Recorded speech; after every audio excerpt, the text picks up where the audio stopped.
আসসালামু আলাইকুম সবাইকে। অ্যাডমিশন চাকরি প্রত্যাশী ভাই বোনেরা, দীর্ঘদিন যাবত আপনাদের কিছু মানসিক দক্ষতা বা আইকিউ এর ক্লাস নিয়েছি। বাংলার বিষয়াবলী, সাম্প্রতিক বিষয়াবলী বা আন্তর্জাতিক বিষয়াবলী অনেকগুলো ক্লাস নেওয়া হয়নি, অনেকদিন হয়ে গেল। সো এখন এরকম কিছু ক্লাস চলবে, বাংলাদেশ অ্যাফেয়ার্স, ইন্টারন্যাশনাল অ্যাফেয়ার্স, তারপর হচ্ছে রিসেন্ট জিকে, এরকম ক্লাস চলবে। সো আজকে তারই ধারাবাহিকতায় আজকে নিয়ে আসলাম কি বাংলার বিষয়াবলী একটা ছোট ক্লাস।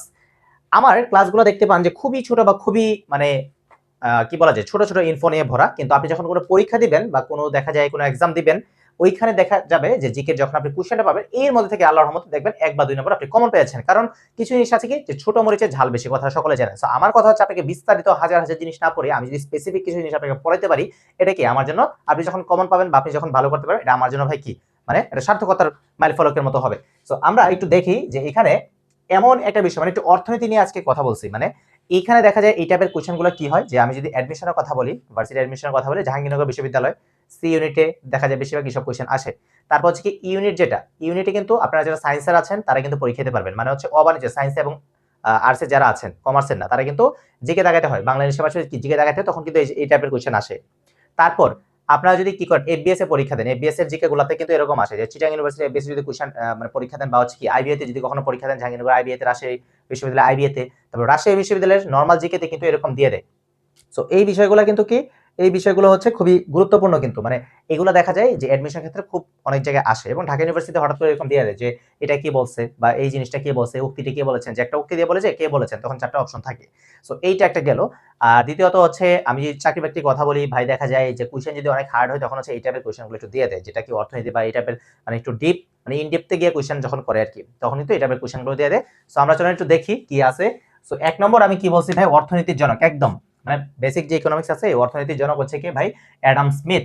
দেন ২ নম্বর হচ্ছে আমি একই টাইপের মানে যা আছে অর্থনীতি, সামষ্টিক অর্থনীতি, আধুনিক অর্থনীতি বা ক্লাসিক্যাল অর্থনীতি, ঠিক আছে, কল্যাণ অর্থনীতি, মানে একই সাথে আমি সবগুলো লিখছি যেন কি ভাই প্যাচ না লাগে।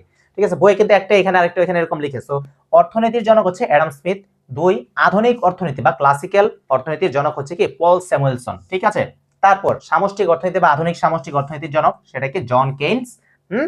দেন কল্যাণ অর্থনীতি, কল্যাণ অর্থনীতির জনক হচ্ছে কি অমর্ত্য সেন। অমর্ত্য সেনের নাম আমরা সবাই জানি যে একজন নোবেল লরেট, ঠিক আছে, ভারতের এশীয় একজন মানুষ। তো কল্যাণ অর্থনীতির জনকে অমর্ত্য সেন। দেন এই যে এটা অনেক জায়গায় আসে যে অর্থনীতিকে অদৃশ্যের হাত এবং কি সম্পদের বিজ্ঞান বলেছেন কে, একই সাথে লিখছি যে অর্থনীতিকে অদৃশ্যের হাত তো বলছেন একজন, একই মানুষ, তারপর সম্পদের বিজ্ঞান বলছেন কে, একই মানুষই বলছেন। তাহলে অদৃশ্য হাত বা সম্পদের বিজ্ঞান অর্থনীতিকে বলছেন কে, এই অ্যাডাম স্মিথ। অ্যাডাম স্মিথ যিনি কি অর্থনীতির জনক। দেন দারিদ্র্যে দুষ্ট চক্র, এই যে বিষয়টা, এটা অনেক জায়গায় আসছে, এটা অনেক জায়গায় আসছে, দারিদ্র্যের দুষ্ট চক্র, এটা কে বলেছেন ভাই, ধারণাটা প্রবক্তা কে, অধ্যাপক নার্কস। ঠিক আছে, অধ্যাপক নার্কস, উনি ওনার একটা বিখ্যাত উক্তি আছে যে a country is poor because it is poor. ঠিক আছে, এটা কিন্তু অনেক সময় আসে যে a country is poor because it is poor, এটি কে বলেছেন, তখন কিন্তু এরকম আসে যে নার্কস, স্মিথ, পল সেমাসন, জন কেন্স, এরকম কিন্তু পেচ লেগে যায়। সো বিষয়গুলো আমাকে মানে ভেঙে ভেঙে জানতে হবে, খুঁটিনাটি, যে কে কোনটা বলছে, দারিদ্র্যের দুষ্ট চক্র বা হচ্ছে কি এই ধারণা প্রবক্তা বা a country is poor because it is poor, এগুলো কে বলছে, এটা হচ্ছে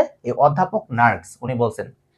তারপর যে স্টক এক্সচেঞ্জ, স্টক এক্সচেঞ্জের কাজ কি, যে শেয়ার কেনা বেচা করা যায়, ঠিক আছে, স্টক এক্সচেঞ্জ। তো বাংলাদেশের স্টক এক্সচেঞ্জ আছে কয়টা, দুইটা, একটা হচ্ছে ঢাকা স্টক এক্সচেঞ্জ, একটা হচ্ছে চট্টগ্রাম স্টক এক্সচেঞ্জ। এই দেন এই যে বাংলাদেশ এলডিসি হতে মুক্ত হবে, ঠিক আছে, এলডিসি হতে মুক্ত হবে কবে, এটা হচ্ছে যে আগামী বছর মানে 26-এ কি মানে 24 নভেম্বর আর কি, 2026 সালে কি 24 নভেম্বর, মানে এই যে আজকে কি, আজকে দেখা যায় 22 নভেম্বর, তাহলে আগামী 2 দিন পর মানে কি 24 নভেম্বর, ঠিক 24 নভেম্বর কি এক বছর পর 2026 সালে 24 নভেম্বর কি বাংলাদেশ এলডিসি থেকে মুক্ত হবে। এখন এলডিসি কথাটা মানে কি, এলডিসি মানে হচ্ছে লিস্ট ডেভেলপড কান্ট্রিজ, ঠিক আছে, লিস্ট ডেভেলপড কান্ট্রিজ, এটা এভ্রিভিয়েশনটা খুব গুরুত্বপূর্ণ যে লিস্ট ডেভেলপড কি কান্ট্রিজ। তারপর আচ্ছা, এখন হচ্ছে এখানে বাজেট, লাস্ট যে 3টা কোশ্চেন আছে 3টা হচ্ছে কি বাজেট ঘোষণা নিয়ে। আমি যদি বলি যে সর্বপ্রথম মানে বাজেট ঘোষণা করা হয় কোথায়, সেটা হচ্ছে যুক্তরাজ্যে। তারপর আমি যদি বলি যে উপমহাদেশে, আমি আস্তে আস্তে একদম প্রথমে পুরো পৃথিবী থেকে আসলাম কি আমাদের ভারতীয় উপমহাদেশে। তারপর ভারতীয় উপমহাদেশে প্রথম বাজেট ঘোষণা করেন কে, লর্ড ক্যানিং, ঠিক আছে, যিনি কি আবার কাগজে মুদ্রা প্রচলন করেন উপমহাদেশে, ঠিক আছে। আর বাংলাদেশে প্রথম বাজেট ঘোষণা করেন কে, আমাদের কি তৎকালীন কি প্রধানমন্ত্রী মুজিবুর সরকারের যে প্রধানমন্ত্রী কে, তাজউদ্দিন আহমেদ।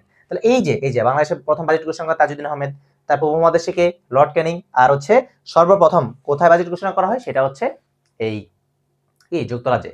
তাহলে দেখেন অল্প কয়েকটা তথ্য কিন্তু নিয়ে কথা বলছি, ঠিক আছে। এর আগে কিন্তু এরকম বাংলা বিষয়ে একটা ক্লাস নিয়েছিলাম যে বিভিন্ন ব্যাংক নিয়ে, ঠিক আছে, হিন্দুস্তান ব্যাংকস, বিভিন্ন ব্যাংক ট্যাংক নিয়ে, কেন্দ্রীয় ব্যাংক নিয়ে, তারপর হচ্ছে বাংলাদেশের নোট নিয়ে কথা বলেছি। তো এর মধ্যে আবার নতুন যে নোটগুলো আসছে বাংলাদেশে, এটা নিয়ে একটা ক্লাস দেবো ইনশাল্লাহ, ঠিক আছে? যে নতুন নোটের সামনে পিছনে কি চিত্র আছে না আছে, এটা থেকে কিন্তু কোয়েশ্চেন আসবে। তো এটারও ক্লাস আসবে আগামী এক সপ্তাহের মধ্যে ইনশাল্লাহ পেয়ে যাবেন। সো ওগুলো নিয়ে কাজ করতেছি, ওগুলো নিয়ে গুছাচ্ছি। সো এর মধ্যে আমার কাছে হুট করে মনে হলো যে এই যে বিষয়টা, যে এগুলা এই উক্তিগুলা বা সেই বিষয়গুলো দেয় যে এই অর্থনীতি জনককে, এটার জন্য কি, এরকম কিন্তু কোয়েশ্চেন প্রায় সময় কিন্তু অ্যাডমিশনে আসে, প্রায় প্রতি বছর কোথাও না কোথাও আসে, এবং জবের ক্ষেত্রে দেখা যায় আসে, ঠিক আছে? ইকোনমিক্স রিলেটেড বা অর্থনীতি রিলেটেড কোনো একটা কিছু গেলেন, বা হচ্ছে আপনি বাংলাদেশ ব্যাংকে বা কোথাও একটা মানে ব্যাংক রিলেটেড এরকম একটা কোথাও গেলে কিন্তু এই টাইপের কোয়েশ্চেন আসতে পারে। সো আশা করি ক্লাসটি করে সকলে উপকৃত হয়েছেন, এবং পরবর্তী ক্লাস আসা পর্যন্ত সকলে ভালো থাকুন, সুস্থ থাকুন। আবার সকলের সাথে দেখা হচ্ছে ইনশাল্লাহ।